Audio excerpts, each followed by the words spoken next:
बाप दाहम करो तुम खुद को माफ। तुम जो कहते हो किया तुमने फलां को माफ, मांगी तुमने फलां से माफी। जो ना गिरा गुजरे तो मुझको बतलाओ एक बात, क्या तुमने किया है कभी खुद को माफ? है हैरत कैसी तुम्हारे चेहरे पे, क्या जानते नहीं खुद को माफ करने के औसाफ। आओ बतलाऊं मैं बैठूं, जितलाऊं मैं, खुद को माफ करना है दुनिया का सबसे मुश्किल काम, सबसे अहम काम। करो तुम खुद को माफ कि गलत इंसान पे किया एतबार, कि तुमने अगयार को दिया खुद पे इख्तियार। थे तुम कभी बेअकल और बने तुम बेवकार, हो गिर पड़े अब तख्त से मगर कभी थे शहवार। किया है जुल्म अपनी जान जज्बात साथ, जो अगर सोचो तो तुम हो अपने लिए सबसे बड़े करसाब। अजीज मन करो तुम खुद को माफ कि जवानी रही तुम्हारे साथ गैर इंसाफ।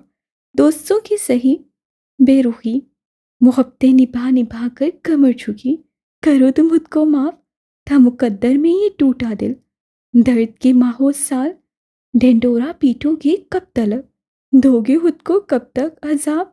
करो तुम खुद को माफ कि यही है तुम्हारे सुकून की जमानत, उम्मीदों के सूरज का उभरता आफताब। यही उन दिनों का जिक्र है जब मीरा की यूनिवर्सिटी ख़त्म हो गई थी और इन दिनों वो जॉब की तलाश में थी। ये वही दिन थे जब कैसम को वक्त लगने लगा था और गंभीर खानदान के बिगड़े मामलात बिलाखिर डगर पर आने लगे थे। मंजर एक कैफ़े का था। अंग्रेज़ी तर्ज पे बने उस कैफ़े की दीवारों पे मुख्तलिफ पेंटिंग्स सजी थीं। ख्वाबनाक से माहौल में दो नफूस की तरफ आऊँ तो मेरा सरवर कबीर के सामने मुहब मलिक बैठा था। मीरा के चेहरे के आगे मोबाइल था और चेहरा सफ़ेद पड़ रहा था। मुहब मलिक की आंखों में महसूस गुनसा तासुर था। मीरा के कंधे से झांक कर स्क्रीन देखो तो वहाँ एक मंजर था। फार्म हाउस के लॉन में कई लड़के लड़कियां हाथों में ग्लास लिए खड़े थे। उन्हीं में से एक मीरा गंभीर भी थी, जिसे वेटर एक ग्लास समा रहा था। मीरा ने मुस्कुराते हुए सॉफ्ट ड्रिंक का ग्लास ले लिया, हाथ से कंधे तक आते छोटे बालों को पीछे किया और सामने से आते मुहब को देखा। कुछ अरसा हुआ था कि वो मुहब से दूर रहने लगी थी। उसके प्रपोज करने, मीरा के इनकार करने के बाद कुछ था जो उनके दरमियान आ गया था। वो मीरा के करीब आकर रुका तो दोनों के दरमियान ऑकवर्ड सी खामोशी छा गई। मैं ना समझता हूँ मीरा। काफ़ी देर बाद मुखब ने बात का आगाज़ किया। हमारे दरमियान अगर कुछ होगा तो तुम्हारी रजामंदी से, और अगर नहीं तो ये दुनिया ख़त्म हो जाने वाली बात नहीं है। मीरा ने उसकी आंखों में देखा, क्या वो सच कह रहा था? मैं जज्बात का इजहार कर देने वाला इंसान हूँ। तुम्हारे लिए दिल में जो था कह दिया, तुमने इनकार कर दिया, अब वो मूव ऑन। वो हल्की फुल्की लहजे में कह रहा था। तुम अच्छे हो मुहब, बहुत अच्छे, लेकिन मैं एक बुरे फेस में हूँ। दुनिया में मेरे लिए अगर कोई सबसे ज़्यादा अहमियत रखता है तो मेरे दोनों भाई हैं। मेरे खानदान के मुतल्लिक तुम जानते हो, हम एक ट्रेजिडी से गुजरे हैं और अब जब सब सही हो रहा है तो मैं उन्हें अकेला नहीं छोड़ सकती। तुम समझ रहे हो ना? मुहब ने सर हिला दिया और मीरा को देख हल्का सा मुस्कुराया। मीरा के दिल से बोझ उतरने लगा। उसके बाद उससे मुहब के हाथ से ग्लास लिया था। उसके बाद वो चंद पल उसके साथ खड़ी रही। आगे उससे कुछ याद नहीं आ सका और अब हाल में वो चेहरे पर दहशत लिए स्क्रीन को तक रही थी। उसी स्याह रंग की मैक्सी में मलबूस व होशो हर्ष से बेगाना गाड़ी की पिछली नशिस्त पे लेटी थी। मुहब उस पे झुका हुआ था। तस्वीर कुछ इस अंदाज से ली गई थी कि मुहब का नीम रुख नजर आता था, मगर मीरा का पूरा चेहरा वाज़िया था। मोबाइल पर उसकी गिफ्ट ढीली पड़ी। वो बेजान से पीछे को हुई। आसपास समाके होने लगे थे। 2 साल मीरा, 2 साल तुम्हारे आगे पीछे घूमता रहा। 2 साल तुमने मुझे ग्रीन सिग्नल दिए और अब तुम्हें लगा तुम मुझे, मोहब मलिक को इनकार करोगी। मैंने अपनी ज़िंदगी में कभी इनकार नहीं सुना। चरपा चपाकर कहते हुए वो आगे को हुआ। तुम मेरे लिए मेरी मलकियत जैसी हो। जिस औरत पे मेरी नज़र पड़ी हो, तुम्हें लगता है मैं उसे किसी और का होने दूंगा? मीरा अपनी जगह से उठी। आंसू टिप टिप आंखों से बह रहे थे। वो कैसे धोखा खा गई? इतने सालों की दोस्ती में उसे कैसे मालूम ना हो सका कि मुहब नार्सिसिस्ट है। एक हफ्ते के अंदर अगर जवाब हाँ में ना आया तो ये वीडियो और तस्वीर पूरे सोशल मीडिया पर गर्दिश करेंगी। वो बैग में अपना सामान डाल रही थी। सांस रुक रहा था, दिल बंद हो रहा था। वो यहाँ से भाग जाना चाहती थी।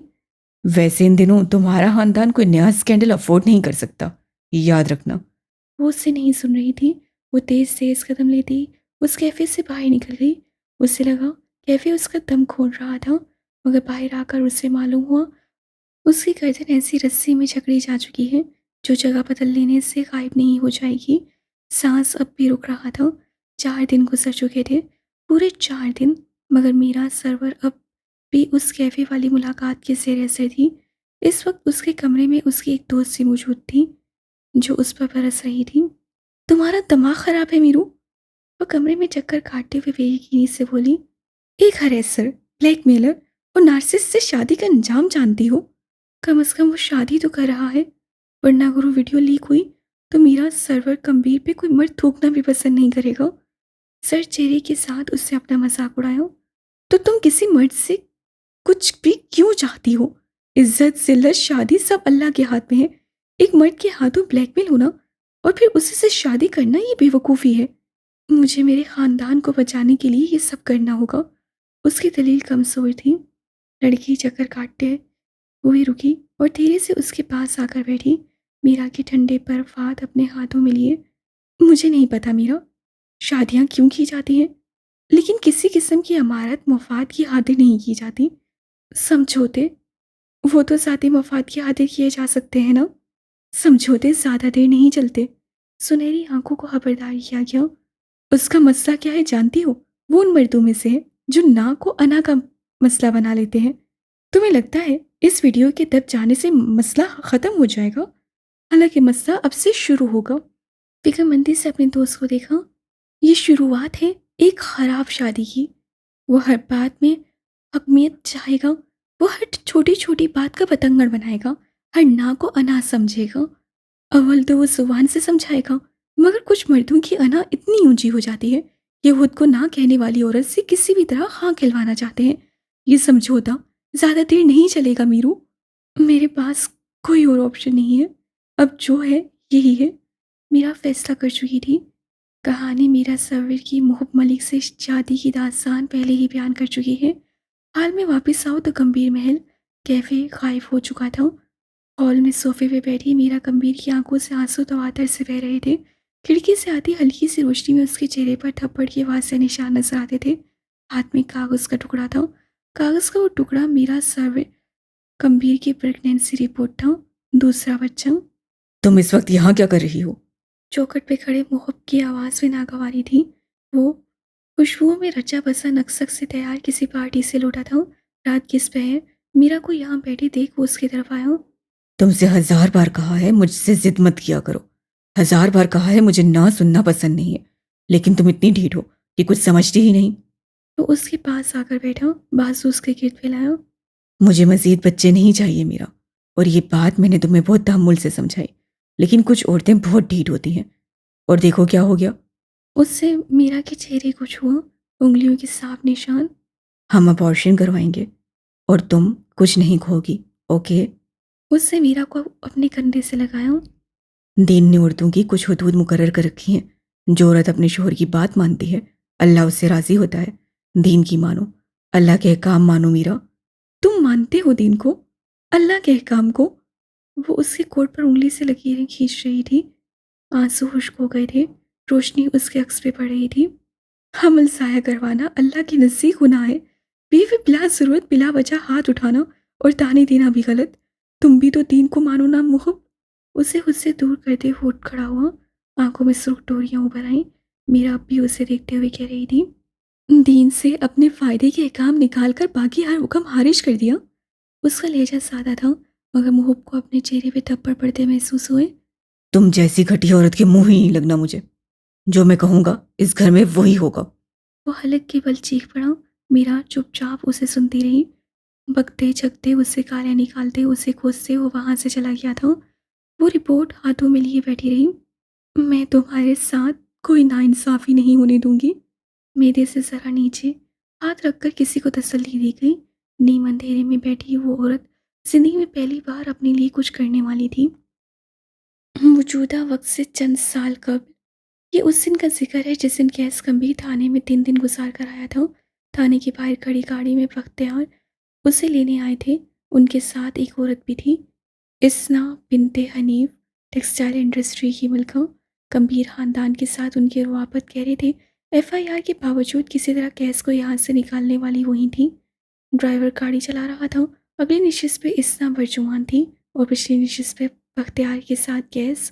گاڑی ذرا ہی آگے آئی ہوگی جب اسنا نکلا کھنکار کا بختیار کو مخاطب کیا۔ بات شروع کریں۔ اردو صاف تھی مگر پھر بھی عربی عنصر جھلکتا تھا۔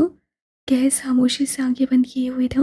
اس کے چہرے پہ آنکھ کے نیچے نیل تھے، گردن کا بھی یہی حال تھا، سینے اور پیٹھ کی جلن لا ایمان۔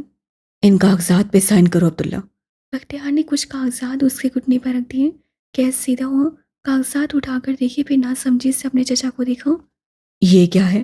اس سے کاغذات الٹ پلٹ کر دیکھے۔ آپ کو لگتا ہے میں یہ کاغذات سائن کر دوں گا؟ اسے بختیار کی ذہنی حالت پہ شبہ ہوا۔ میں تمہیں سب سمجھاتا ہوں۔ میں بات کاٹنے کے لیے نو سوری۔ اسنا اس ڈرامے سے بیزار ہوئی، آنکھوں کے گلاسز انگلی سے نیچے کیے۔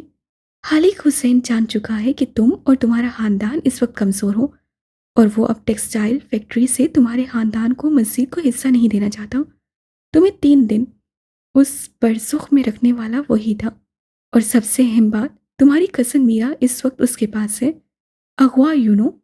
کیس کمبیر کے قدموں سے زمین نکل گئی تھی، اس کی آنکھیں ایک نقطے پہ ساکت ہو گئیں۔ اس بار تمہیں نکالنے کے لیے میں نے ہر داؤ کھیل لیا ہے۔ ٹو بی آنیسٹ، اگلی بار میں کچھ نہیں کر پاؤں گی۔ ایک FIR آپ کو ملزم بناتی ہے، دوسری مجرم۔ بولتے بولتے وہ رکی، گردن پھیر کر عبداللہ کو دیکھا۔ میرا مشورہ یہی ہے کہ ان کاغذات کو سائن نہ کرو، لیکن میں اگر تمہاری جگہ ہوتی تو کر دیتی۔ اس سے گوگلز واپس چڑھا لیے۔ اٹس کمپلائنس، چوچرے لیتے ہوئے کہا۔ آپ لوگ کیا کر رہے تھے؟ وہ میرا کو کیسے لے کر جا سکتا ہے؟ وہ گھرا رہا تھا۔ ڈرائیور، گاڑی موڑو، تھانے چلو، ابھی کے ابھی اس پہ رپورٹ درج کرواؤں گا۔ چھناکے سے ایک وسوں ٹوٹا۔ پین۔ یک لفظ سسار پہ بختیار چونکے۔ کیس سپاٹ نسوں سے انہیں دیکھ رہا تھا۔ وہ گھراتا چیختا کیس ایک الوژن سا تھا جو ان کے سامنے تھا۔ اسے تھانے کی 3 راتوں نے بدل دیا تھا۔ وہ اتنا کب بدلا؟ تم جانتے ہو نا اسے سائن کرنے کا مطلب کیا ہے؟ اس کے بعد میں تمہارے لیے کچھ نہیں کر سکوں گی۔ اسنا کو بے چینی سی ہوئی۔ کیسے خاموش سے اٹھا کر اسے دیکھا۔ مجھے تھانے سے باہر نکال کر آپ نے کوئی احسان نہیں کیا ہے۔ میرے بابا آپ کے لیے ایسے ہزاروں کام کرتے تھے۔ میری ہمدرد بننے کی کوشش مت کریں، کیونکہ آپ نہیں ہیں۔ اس سے پین ہاتھ میں لیا، دھڑا دھڑ چند سائن کیے اور پیپرز بختیار کی طرف اچھالے۔ خالق حسین کو فون کریں اور کہیں کہ میرے گھر پہنچنے سے پہلے میری بہن گھر پہ ہونی چاہیے۔ آخری بات اسے اسنا کو دیکھ کر کہی تھی۔ وہ دل ملا اٹھی۔ میں تمہاری قاصد نہیں ہوں عبداللہ زمان۔ میں آپ کو اپنا قاصد رکھوں بھی نا۔ خالق حسین کی قاصد تو ہے نا آپ۔ فون کریں شاباش۔ اسنا نے سرخ ہوتے چہرے کے ساتھ فون اٹھایا۔ اسی پل کیس سے ڈرائیور کو ہدایات دی۔ گاڑی روکو۔ بختیار چپ چاپ اسے دیکھتے رہے۔ وہ بدل چکا تھا۔ ڈرائیور نے ایک طرف گاڑی روک دی۔ کیس اپنی جگہ سے اٹھ کر باہر آیا۔ اسنا کی جانب سے دروازہ کھولا۔ سگنل نہیں آ رہے ہوں گے نا، آپ باہر نکل کر کال کریں۔ اسنا نے ایک نظر اسے دیکھا، پھر پیچھے مڑ کر بختیار کو وہ نگاہیں چرا گئے۔ تم جانتے ہو تم کیا کر رہے ہو؟ ہتک سے اس کے کان سرخ ہوئے۔ وہ چٹان بھر کا لڑکا اسنا بنت حنیف کی بےعزتی کرے گا۔ باہر آئے محترمہ، 2 مردوں کے ہوتے ہوئے فرنٹ سیٹ پہ اچھی نہیں لگ رہی ہیں آپ۔ یہ اس کا اصل تھا، عورتیں اس کے لیے یہی اہمیت رکھتی تھیں۔ اسنا نے بہت سب کیا اور نیچے اتر آئی۔ عبداللہ زمان اپنی جگہ پہ آ کر بیٹھا، گردن کڑا لی، آنکھوں میں رونیت ابھری، اور ڈرائیور کو گاڑی آگے بڑھانے کو کہا۔ وہ متصفصف ہوا، مگر عبداللہ کی ایک نظر لوگوں کے جمے ہوئے خوف پگھلا دیتی تھی۔ اگلے چند پلوں میں وہ ایک بار پھر گاڑی کی سیٹ سے ریگ لگائے آنکھیں موندے ہوئے تھا۔ کچھ لمحے سلو موشن میں گزرے۔ وہ گھر کے اندر داخل ہوا تھا۔ میرا سامنے ہی مقصود کے ساتھ لگ کر کھڑی تھی۔ رونے سے اس کی حالت ابتر ہو چکی تھی۔ پھر کیسے اسے اپنے گلے سے لگتے دیکھا۔ وہ روتے ہوئے بہت کچھ بتا رہی تھی۔ وہ سنتا رہا۔ مقصود اس پر چیخ رہے تھے اور سر جھکائے سنتا رہا۔ پھر اس سے خود کو شکستہ قدم لیتے اپنے کمرے کی طرف جاتے دیکھا۔ کمرے کی ایک طرف بنے باتھ روم میں آ کر اس سے جوتے اتارے، گلے میں پہنی چین انگوٹھی اتار کر پھینک دی اور شاور کھول دیا۔ باتھ ٹب بھرتا چلا گیا۔ پھر کیس کمبی نے اپنے پیر اس بھرے ہوئے ٹب میں رکھے۔ شراب کی آواز آئی۔ پانی اس کی کمر تک آ رہا تھا۔ بیٹھے بیٹھے اس سے خود کو پیچھے کی طرف گرا دیا۔ شرٹ پانی سے بڑبڑائی اور پھر شانت ہو گئی۔ کھنگرالے بال پانی میں تیر رہے تھے۔ وہ آنکھیں بند کیے سانس روکے پانی کے اندر تھا۔ चंद सेकंड सुकून रहा। चंद सेकंड्स के बाद वो उठ बैठा था। वो बुरी तरह खांसने लगा था। चेहरे पे पानी के साथ आंसुओं के कतरे भी गिरे। दोनों हाथ पानी में मारते हुए वो पूरी कुव्वत से चीख रहा था। आंखों से आंसू बह रहे थे। जख्मों से खून रिसने लगा था और वो रो रहा था। 18 साला अब्दुल जमान के साथ दुनिया जालिम रही थी। मिसिहाई से उसका एतबार उठ चुका था। शहजादों की दरबरदरी हर एक ने देखी और पढ़ी है। शहजादों का खाली हाथ रह जाना ज़िल्लत थी, और ये ज़िल्लत उसके मुकद्दर में कूट कूट कर भर दी गई थी। चिल्ला चिल्ला कर रोते हुए वो अपने बाप को पुकार रहा था। चंद पल बाद वो बाथरूम के शीशे के आगे खड़ा था। सफ़ेद गीली मिलकची सी शर्ट के बटन खोलते हुए उसकी आंखें सपाट थीं। गीले बाल माथे पे गिर रहे थे। बटन खुल गए। उससे शर्ट जिस्म से जुदा करनी चाहिए, मगर फिर आंखें मीच लीं। सारे जख्मों में एक दर्द सा उठा था। कई लम्हे वो खाली खाली आंखें लिए शर्ट से खाली जिस्म को देखे गया। नील, सुर्ख निशान, खून के धब्बे, गंदमी रंगत पे हर जख्म उभर उभर कर नजर आता था। कई लम्हे वो एक एक जख्म को देखता रहा। फिर उससे ट्यूब खोली और सारी की सारी हथेली पे निकाल ली। आंखों से हर तासुर जाता रहा। जहाँ जहाँ तक उसका हाथ जाता था वो दर्द बर्दाश्त करते हुए उस ट्यूब को लगाता जाता था। गीली शर्ट को फर्श पे फेंक के वो अलमारी की तरफ आया। कपड़े तब्दील किए, बाल एक तरफ किए और अलमारी के निचले खाने से एक शॉल निकाल ली। उसे खोलकर कंधों पे फैलाते हुए उसका आधा चेहरा भी उसमें ढक गया। उसके बाबा की खुशबू हर ओर फैल गई थी। आंखें बंद किए चंद पल वो उसकी खुशबू को महसूस करता रहा। आंखों से चंद मोटे मोटे कतरे टूट कर गिरे और शॉल में जज्ब हो गए। उससे आंखें खोली। हर हर लम्हा आंखों के आगे घूमने लगा। वो बेड की तरफ आया, शॉल यूं ही ओढ़े रखी। चंद लम्हे यूं ही बैठा रहा। फिर दराज खोलकर एक दवा की शीशी निकाल ली। बगैर पानी की दवा फांक कर वो चित लेट गया। आंखें छत पे मरकूज कर दी और उसकी आंखों के आगे 3 रोज़ा जिल्लत का एक एक मंजर घूम गया। दवा ने थोड़ी देर में असर दिखाया। आंखों के आगे धुंध छाने लगी। ज़हन तारीक हुआ और फिर सुकूत छा गया। वो हर गम फिक्र से आज़ाद गहरे सांस ले रहा था, मगर चंद घंटे बाद उसे उठना था। हकीकत सोने से बदल नहीं जाया करती। मौजूदा दिन फरवरी के इख्तितामी रोज़ से साइली पट्टी पे वाक़या गवादर में अब सर्दियों के अलविदा कहने का वक्त हुआ जाता था। गवादर के शफ़ाफ़ समंदर का रुख करो तो आज वहाँ रश सा लगा था। ये बोर्ड से मुलहक्का जगह नहीं थी। वहाँ तो रश नहीं, बल्कि लोगों का हुजूम होता है। ये कभी सी साहिल था, वही जिसके हक में पहाड़ थे। रश की तरफ आओ तो कॉलेज यूनिफॉर्म पहने कई लड़कियां मुख्तलिफ स्पॉट्स पे तस्वीर बना रही थीं। कहीं केतली में चाय उबल रही थी तो कहीं देचकी में खाना बन रहा था। आज पिकनिक डे था। रश के दरमियान रास्ता बनाओ, बांध बांध की बोलियों के दरमियान अपने किरदारों की आवाज़ पहचानो और समंदर के हक में रखे एक बड़े से पत्थर की तरफ आओ तो कूंज हाकिम मोबाइल कान से लगाए बैठी थी। हर थोड़ी थोड़ी देर बाद उसका चेहरा शर्म से सुर्ख होता। फिर वो आसपास देखती। कई लड़कियां उसे देख देख कर आपस में खुसर फुसर कर रही थीं, मगर उसे शायद परवाह नहीं रही थी। नामहरम के बीच शैतान होता है और शैतान सबसे पहला वार हया पे करता है। औरत हो या मर्द, अगर उन दोनों को हया आने लगे तो गुनाह ना करें। अगर उनको हया आने लगे तो फ़ोन पे फहश गुफ्तगू ना करें। और अगर उनको हया आने लगे तो खुद से बात करने वालों को फहश और शर्मनाक मवाद देखने या सुनने को ना कहें। अल्लाह ने अगर मर्द और औरत के दरमियान एक पर्दा रखा है तो हया का है। जिसे उतार दो सब चला जाता है। दिल से बरकत, दिल से नूर, चेहरे से मासूमियत और ज़िंदगी का सुकून। पत्थर पे बैठी लड़की के दिल से हया ख़त्म हो चुकी थी। अब उसे लोगों की सोमहनी नज़रों से फ़र्क नहीं पड़ता था। उससे मोबाइल कान से उतारा और पत्थर से नीचे उतर आई। इशरत मंसूर ज़रा से फासले पे केतली में रखी चाय उबाल रही थी। कूंज भी उसके साथ आकर बैठी। उससे एक दो बार इशरत को मुखातिब किया, मगर कोई जवाब ना मिला। अब कि उसकी भन में पुरसोच अंदाज में इकट्ठी हुई। तुम मुझसे नाराज़ हो? इशरत ने ठहर कर उसे देखा। मैं नाराज़ उस कूंज हाकिम से होती थी जिसे मैं जानती थी। तुम कौन हो? कूंज ने कर आकर आंखें बंद की।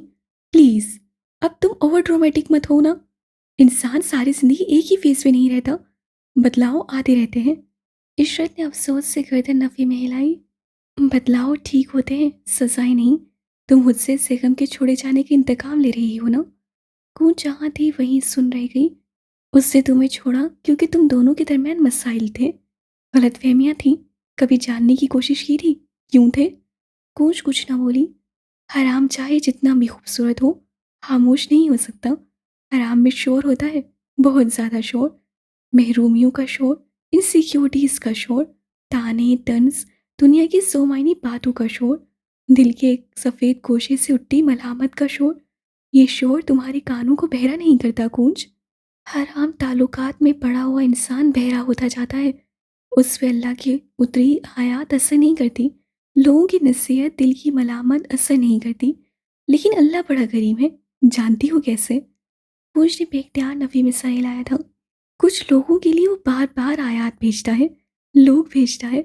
ये उसके इशारे हैं, उसकी दावत है, राह रास्त पे आने की दावत। और जब अल्लाह ऐसे इशारे भेजे तो मोमिन को चाहिए कि पलट आए। ये ना हो कि उसकी आंखों के आगे खटाटोप अंधेरा कर दिया जाए। और कानों को सुन, तुम समझ रही हो ना? आखिर में वो जरा नरमी से बोली। वो खामोश हो गई। कूंज भी खामोशी से उसके पास रेत पे बैठ गई। कई लम्हे बाद इशरत दोबारा बोल रही थी। तुम दोनों का ताल्लुक नहीं चल सका क्योंकि गलत, गैर मयारी और चोरी की चीज़ें ज़्यादा नहीं चलती। तुम दोनों का ताल्लुक भी यही था, खोटा, चोर, बेहया। कूंज ने लब खींच लिए। दिल 1000 बार टूट कर जुड़ा था। मैंने कुछ ज़्यादा तो नहीं मांगा था, बस थोड़ी मोहब्बत, अपनी पहचान, खुद पे थोड़ी नजरें और मुकाम। क्या ये ज़्यादा है अशी? किससे मांगा ये सब? दुनिया से। वो छोटी छोटी लकड़ियां आंख में डालते हुए कहने लगी। चेहरा पुरसुकून रहा। तुम खुद से मोहब्बत करती हो? नहीं, क्योंकि अगर करती होती तो तुम ना कहना सीखती। क्योंकि जिनको खुद से मोहब्बत हो वो किसी को खुद को इस्तेमाल नहीं करने देते। अपनी पहचान मांगी दुनिया से। मैं आज तुमसे पूछती हूँ, तुम खुद बताओ, क्या है तुम्हारी पहचान? तुम एक पीपल प्लीजर हो। तुम्हारी कोई पहचान है ही नहीं, क्योंकि तुम कांस्टेंट हो ही नहीं। कभी अपनी बहन को देखकर खुद को बदलती हो, कभी दोस्तों को, कभी किसी सेलिब्रिटी को। तुम्हें खुद पे दूसरों की नजरें चाहिए, जबकि आईना देखते हुए तुम खुद पे नुक्स निकालती हो। तुम्हें मुकाम चाहिए और तुम जानती ही नहीं कौन सा, कैसा, क्या। वो बोलते बोलते खामोश हो गई। जिन चीज़ों की तवक्का दुनिया से करती हो पहले वो खुद करो। बदलाव सबसे पहले अपनी ज़ात से शुरू होता है। जेगम ने तुम्हें छोड़ा, उससे मूव ऑन करो। मस्जिद गंद में गिरकर खुद को आलूदा करके तुम खुद को सजा दे रही हो। कूंज उठ खड़ी हुई। वो मस्जिद उसकी बकवास नहीं सुनना चाहती थी। खुद को माफ़ करो कूंज, तुम्हारी वजह से कुछ नहीं हुआ। गलत फैसले हो चुके, उनको बदला नहीं जा सकता। सब्र करो कूंज। तुम, जेगम। वो मज़ीद बहुत कुछ कह रही थी मगर कूंज दूर जाती गई। हराम के आदी लोगों के गिर्द बड़ा शोर रहता है। वो भी उस शोर की आदी हो जाएगी। वो हो रही थी। वो शादीशुदा है बॉस और आप मंगनीशुदा। एक झनाके से आसपास छाई फेरी टेल्स की दीवार टूट कर गिरी। वो दरवाज़ा जैसे एक धार से मारती सीनिया हाकिम बाहर गई थी। कैसे उसे देखते हुए धीरे से गर्दन मुड़ी। आपने मर्दों की झुरमुट से निकलने में देर कर दी बॉस। वो ताज्जुब से बोली। कैसे ठंडी नजरों से उसे देखा। शादियां टूट भी सकती हैं, मंगनियां खत्म भी हो सकती हैं। अदीबा पलक न झपक सकी। ये जिंदगी है बॉस, ये कोई। बेवकूफ़ औरत। कैसे हंसकर उसकी बात काटी। यही बात मैं तुम्हें समझा रहा हूँ। ये ज़िंदगी है, कोई फिल्म नहीं। यहाँ किसी मंगनीशुदा मर्द को यूं ही किसी शादीशुदा औरत से मोहब्बत नहीं हो जाती। मैं बस मजाक कर रहा था। उसने दिल पे हाथ रखा। उसका हाथ लरस रहा था, जैसे दिल को बता रहा हो, हाँ बिल्कुल ऐसा नहीं होता। दिल ने भी कुछ कहा जिसे कैसे अनसुना किया। वैसे ये क्लियरेंस सिर्फ मेरी तरफ से है, उस लड़की का मुझे नहीं पता। अदीबा ने बुरा नहीं मनाया, ना उसे ये मजाक लगा था। वो चांची नजरों से गैस को देखी गई। क्या आपको लगता है वो, यानी जीनिया हाकिम, आप में इंटरेस्टेड है? कैसे थोड़ी कुछ आई। सब कुछ अलग है हबीब। मैं खुद पहली दफ़ा ऐसी सूरत हाल में नहीं फंसा। कई औरतें आई और गईं। मैंने किसी की तरफ नहीं देखा, लेकिन ये औरत मुख्तलिफ है। उससे कुर्सी घुमाई। अब अदीबा उसके सामने थी। पार्क में हजारों लोगों के दरमियान वो मेरी तस्वीर उतार रही थी। उसके बाद वो इतने सारे घर छोड़कर ड्रग्स का बैग लिए मेरे ही घर चली आई। उसके बाद पार्क में हुई कई मुलाकातें, پھر کیسم کی نوکری، میرا بلاگ، میرا وائرل فوٹو شوٹ، اور اس کے بعد یاد ہے وہ اس رات اتنی دیر میرے ساتھ بیٹھی رہی. کون کسی ذہنی مریض کے ساتھ بیٹھتا ہے؟ اور اس کے بعد جب میں نے اسے نکالنا چاہا، تم نے نوٹ کیا وہ تب بھی میرے خلاف کچھ نہیں بولی. اتنا سب کچھ ہونے کے بعد بھی جب میں نے اسے واپس آنے کو کہا تو اس سے میری آفر بھی قبول کر لی. حد تو یہ تھی کہ کراچی کے سمندر پہ وہ مجھے ہنسانے کے لیے لطیفے سنا رہی تھی. Can you believe it? اس کے پاس ایسے الفاظ ختم سے ہونے لگے. اس کا شوہر اس پہ شک کرتا ہے اور ان دونوں کے یہاں اولاد نہیں ہے. شاید اسی وجہ سے وہ کسی اور کی طرف مائل ہو رہی ہے. بلاخر اس سے نتیجہ نکال لیا تھا. ادیبہ کو آج اس شخص سے ایک مختلف سی وائب آئی تھی. اسے معلوم تھا کیسے کسی غلط فہمی کا شکار نہیں. وہ الوژن بنا رہا تھا، ایک ایسا الوژن جس پہ سب اعتبار کرنے لگے. وہ وجوہات پیدا کر رہا تھا، ٹھوس دلائل دے رہا تھا، ایسے کہ سب کو ماننے پڑے. اور ایسا وہ کب کرتا تھا؟ جب وہ کسی چیز انسان سے obsessed ہونے لگے. آپ لوگوں کے اندر وہ نہیں دیکھتے جو ان کے اندر ہوتا ہے، آپ وہ دیکھتے ہیں جو آپ دیکھنا چاہتے ہیں. آپ جن لوگوں سے محبت کرتے ہیں ان کے اندر مماثلت ڈھونڈ لیتے ہیں. یہ پہلا درجہ ہے، یہاں سے واپسی ممکن ہے باس. واپس آ جائیں. آپ اور زینیہ حاکم اتنے سیاہ ہیں کہ مل کر کوئی اور رنگ نہیں بنا سکتے. او کم آن حبیب، کیس چلایا؟ میں بس چند فیکٹس بیان کر رہا تھا. تمہیں کیا لگتا ہے اب میں اپنی منگیتر چھوڑ کر کسی شادی شدہ لڑکی کے پیچھے جاؤں گا؟ مائی فٹ. اس کا موڈ پوری طرح خراب ہوا تھا. میں آپ کو جانتی ہوں باس، 1-2 سال سے نہیں، کئی سالوں سے جانتی ہوں. آپ حدیبہ، کیسے نرمی سے اسے ٹوکا. انسان جب شیشے میں خود کو دیکھتا ہے نا تو اسے ہر دفعہ ایک انوکھا احساس ہوتا ہے. اپنا عکس ہر کسی کو خوبصورت لگتا ہے. زینیہ حاکم میرا عکس ہے، وہ میرے جیسی ہے. مجھے اس کے اندر مزید مماثلت دیکھنے کی چاہ ہو سکتی ہے. میں اس سے obsessed ہو سکتا ہوں، میں اس سے متاثر بھی ہو سکتا ہوں، لیکن کوئی بھی انسان اپنے عکس کو اپنے پہلو میں لے کر نہیں چل سکتا، ورنہ وہ خود پس منظر میں چلا جائے گا. اور میں صرف اکیلا بلندیوں کا سفر کرنا چاہتا ہوں. اسے کرسی کے ساتھ ٹیک لگائی، بازو سینے پہ باندھ دیے. میری طرف سے بے فکر ہو، کچھ نہیں ہوگا، کچھ بھی نہیں. اس سے ایک ایک لفظ پہ زور دیا. ایک زن بیزار کو ایک عورت سے محبت نہیں ہو سکتی. وہ مسکرا کر بولا تو ادیبہ بھی پھیکا سا مسکرائی. ایک زن بیزار کو ایک عورت سے محبت نہیں ہو سکتی. اس سے دہرایا. گیس واپس اپنے کام پہ جھک گیا تھا. 10 منٹ بعد اسے ایک میٹنگ کے لیے نکلنا تھا. 1.5 گھنٹے بعد ایک آفیشیل ڈنر.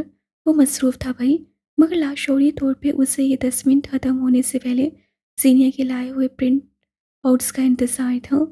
جانے کیوں اسلام آباد کی ایک مصروف سی سڑک جہاں قطار در قطار شاپس و عمارات تھیں، گاڑیاں آمد و رفت جاری تھی. دائیں طرف کو بنی عمارات میں ایک ایک میں اپنے قدم رکھوں تو ایک انسٹیٹیوٹ کا منظر آنکھوں کے آگے تھا. 2 منزلہ عمارت جہاں امرا کی اولادیں پڑھنے آیا کرتی تھیں. انہیں اولادوں کے درمیان ایک غریب کی اولاد بھی تھی، زینیہ حاکم. وہ لگاتار 3 لیکچرز لے کر ابھی باہر نکلی تھی اور بغیر ادھر ادھر دیکھے اس سے فوڈ کورٹ کی راہ لی.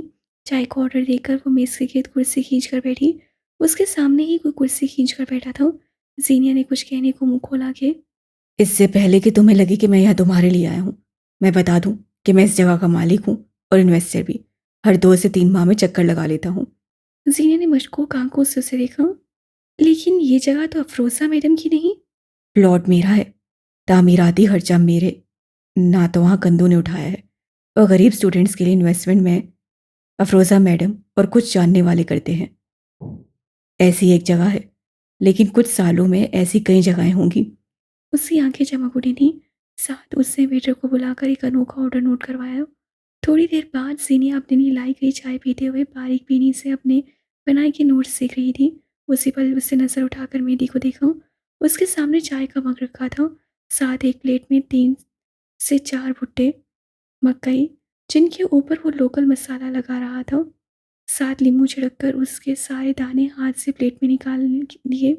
اب وہ ایک گھونٹ چائے کا لیتا، پھر وہی مکئی کے دانے پھانک لیتا. آہ لذیذ. زینیہ کو خود کو دیکھتا پا کر اس سے ہتھیلی بھر کر مکئی کے دانے اس کی طرف بڑھائے. وہ بھی تک کر دور ہٹی.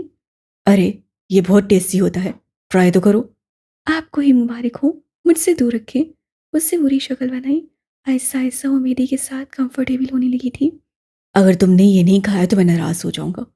زینیہ نے ایک کمینی مسکراہٹ اچھالی. ایسے مت مسکراؤ ورنہ میں اور ناراض ہو جاؤں گا. اس سے ہتھیلی اب بھی آگے بڑھا رکھی تھی. اگر 2 منٹ تک تم نے یہ نہ لیا تو میں بہت زیادہ ناراض ہو جاؤں گا. اب کہ وہ سنجیدگی سے بولا. تمہیں اپنے کیمرے کی قسم. اب کے سینے نے ہتھیلی اس کے آگے پھیلا دی. میری ندا نے اس کی ہتھیلی پر پلٹ دیے. مرد کی ایک سنا کرو وہ تمہاری 10 سنے گا. ایسے فکرات اچھے شریف اور ڈیسنٹ مردوں کے متعلق کہے گئے ہیں. آپ کا شمار ان میں نہیں ہوتا. سینی نے مکئی کے دانے پلیٹ میں رکھ لیے. کھائے نہیں. اچھا تو کیا میں گلی میں کھڑے ہو کر چرس پیتا ہوں یا پھر کالج کے گیٹ کے باہر کھڑے ہو کر لڑکیوں کے نمبر مانگتا ہوں؟ دیکھیے میں نے کچھ نہیں کہا. حقیقت خود آپ کے منہ سے باہر آ رہی ہے. اس کے دل میں میری کو تنگ کر کے جو سکون اٹھاتا تھا اس کی کوئی مثال نہیں تھی. ایسی باتیں کر کے مجھے غصہ دلا دیتی ہو. پھر مجھے کنٹرول کرنا پڑتا ہے مگر نہیں تم پہ غصہ نہیں آتا. اس سے چہرہ ہتھیلی پہ گرا دیا. کیوں نہیں آتا؟ سب آنکھوں میں الجھن لیے اس سے سینیا سے سوال کیا. بلکہ آتا ہے. پیچھے کرسی پہ ٹیک لگاتے ہوئے وہ سینیا سے پہلے خود بول پڑا. لیکن میں کنٹرول کر لیتا ہوں. مرد کو غصہ کنٹرول کرنا آنا چاہیے. اس سے اپنی تہیں ایک پتے کی بات بتائی. زینیا بے اختیار چونک سی گئی. اس کی آنکھوں کے آگے کے منظر بدلا. وہ کئی سال پیچھے چلی گئی. اس کی ماں کے چہرے پہ نیل کے نشان تھے. دادی ان کے چہرے پہ مرہم لگا رہی تھیں. تم کیوں مار کھاتی رہتی ہو؟ اپنے باپ سے بات کرو، اپنے بھائیوں سے بات کرو. حاکم سے بات کریں گے وہ لوگ. ایسا سدھرے گا کہ دنیا دیکھے گی. انہیں غصہ بہت آتا ہے ورنہ. مرد کو غصہ قابو کرنا آنا چاہیے. دادی نے دھیرے سے کہا. پلر کی اوٹ میں کھڑی کمسن سینیا نے ذہن نشین کر لیا. اور پتہ ہے ایک اچھے مرد میں کیا خوبی ہونی چاہیے؟ حال میں اس کے سامنے مکئی کے دانے منہ میں رکھتا چائے کی گھونٹ لیتا میری کہہ رہا تھا. مرد کو تصحیح اور تذلیل کا مطلب پتہ ہونا چاہیے. زینیا ایک بار پھر معذی میں تھی. حویلی کے لان میں کھڑے اس کے ابا اپنی بیوی کو جھڑک رہے تھے. دیورانیہ دیور اور ملازم کان لگائے ہوئے تھے. زینیا اپنی ماں کی اوٹ میں کھڑی تھی. آج حاکم نواب کے کچھ خاص دوست آئے تھے اور مینا بیگم کا بنایا کھانا شاید انہیں خاص پسند نہیں آیا تھا. دوستوں کے جانے کے بعد اب وہ اپنی ہونے والی سبکی کا غصہ نکال رہے تھے. داخلی دروازے سے باہر کو جاتے حاتم نواب نے رک کر ان کو چیختے ہوئے دیکھا. پھر اسی طرف چلے آئے. کیا مسئلہ ہے حاکم؟ بیوی کے ساتھ مسئلے بند کمرے میں حل کیے جاتے ہیں، بیچ حویلی میں نہیں. انہوں نے گھر کا. تمہیں پتہ بھی ہے تھا اس نے کیا کیا ہے؟ میں اس کی تصحیح نہیں کروں گا تو کون کرے گا؟ وہ پلٹ کر ناگواری سے بولے. حاتم نے شرمسار سے امینہ کو دیکھا. پھر ان کے پیچھے کھڑی زینیا حاکم کو. وہ مسکرائے. زینیا کو حوصلہ سا ہوا. ہاتھ بڑھا کر انہوں نے زینیا کو اپنے قریب بلایا. وہ چلی آئی. مرد کو تصحیح اور تذلیل میں فرق کرنا آنا چاہیے. سنہری آنکھوں والی لڑکی کے ذہن میں یہ الفاظ چھپ سے گئے. اسے اماں نہیں بننا تھا. اسے حل جہاں سے ملتے تھے وہ چن لیا کرتی تھی. حال میں اس کے سامنے بیٹھا مہدی اور بھی بہت کچھ کہہ رہا تھا مگر زینیا نہیں سن رہی تھی. اسے مہدی سے خوف آتا تھا. خوف زدہ کر دینے والا خوف نہیں، متاثر کر دینے والا خوف. وہ اچھا تھا اتنا کہ اس کے سامنے آپ برا لگا کرتا تھا. آپ ایک اچھے مرد نہیں ہیں. اسے بے روحی سے کہہ کر چائے کا کپ اٹھایا. وہ نظریں چرا رہی تھی. تم مجھ پہ الزام لگا رہی ہو. اسے صدمہ ہوا. چند دن پہلے آپ ایک آدمی کا کریئر، خاندان، ساکھ سب تباہ کر چکے ہیں. اس کے بعد بھی آپ خود کو اچھا مرد کہتے ہیں. میری کی آنکھوں کی چوت ایک لمحے کو پھش گئی تھی. مرد اور انسان میں فرق ہوتا ہے. جو میں نے اس دن کیا وہ ایک انسان کا عمل تھا. یوں تو تم بھی ایسی ہو کہ شیطان تمہیں دیکھ کر کانوں کو ہاتھ لگائے مگر تم ایک اچھی عورت ہو. آپ کی نظر میں ایک اچھی عورت کی خوبیاں کیا ہوتی ہیں؟ زینیا نے بالآخر مکئی کے دانے اٹھاتے ہوئے پوچھا تھا. ایک اچھی عورت وفادار ہوتی ہے. تم ہو. وہ غیر مردوں سے ریزرو رہتی ہے. اسے مردوں کو نہ کہنا اور ان کی حد میں رکھنا آتا ہے. اس کا لہجہ ہمیشہ ایسا رہتا ہے کہ کوئی بھی مرد اس سے بات کرتے ہوئے کم از کم 10 دفعہ سوچتا ہے. میں تم سے بات کرنے سے پہلے سوچتا ہوں زینیا. ایک دم زینیا کے حلق میں ڈھیر ساری مرچیں کھل گئیں. اس سے چائے کا گھونٹ لیا. ایک انوکھا سا ذائقہ. تم نے مجھ سے تحفہ لینے سے انکار کیا. تب میری دوبارہ ہمت نہیں ہوئی. میں ہمیشہ تمہارے سامنے بیٹھتا ہوں کیونکہ مجھے لگتا ہے اگر کسی دن میں تمہارے ساتھ آ کر بیٹھا تو تمہیں اچھا نہیں لگے گا. تمہاری باؤنڈریز ہیں زینیا، ہر اچھی عورت کی ہونی چاہیے. زینیا محسوس سے اسے دیکھ رہی تھی. اور ایک اچھے مرد کی کیا کوالٹیز ہوتی ہیں؟ مجھے دیکھو، ناخن سے لے کر سر کے بالوں تک. اگر پھر بھی اچھا مرد نہ نظر آئے تو تم اندھی. وہ مصنوعی کالر چڑھا کر بولا تو زینیا مسکرائی. ماشاء اللہ، تم مسکراتی بھی ہو؟ ہتھیلی کال تلے ٹکا کر آنکھیں چپکا کر بولا۔ زینیا پھر سے مسکرائی۔ واللہ، مسکراتے ہوئے اچھی بھی لگتی ہو۔ اب کہ زینیا نے سنجیدہ چہرہ بنا لیا، مہدی کی مسکراہٹ سمٹی۔ اتنا فری ہونے کی وجہ جان سکتی ہوں؟ وہ حد درجہ سنجیدگی سے بولی۔ مہدی گمبھیر زبردستی مسکرایا اور میز پہ رکھا اپنا والیٹ اٹھا کر جیب میں اڑسا۔ تم تو سیریس ہی ہو جاتی ہو، میں تو مذاق کر رہا تھا۔ وہ اپنی جگہ سے اٹھا۔ نہیں، مجھے بتائیں یہ کیا تھا؟ ایسے کیسے مذاق؟ وہ ہنوز سنجیدہ تھی۔ مہدی نے میز پہ رکھی چائے کا کپ جلدی جلدی حلق میں اونڈیلا۔ اچھا میں چلتا ہوں، میرے گھر میں مردوں کا زیادہ دیر باہر رہنا برا شگن ہوتا ہے۔ وہ جان بچانے کو جانے کیا بول گیا۔ میز سے اپنا سامان موبائل اٹھاتے ہوئے اگلے چند لمحوں میں ہاتھ سے فرار ہو چکا تھا۔ زینیا اس کی پھرتیوں کو دیکھ کر کئی لمحے ہنسی رہی تھی۔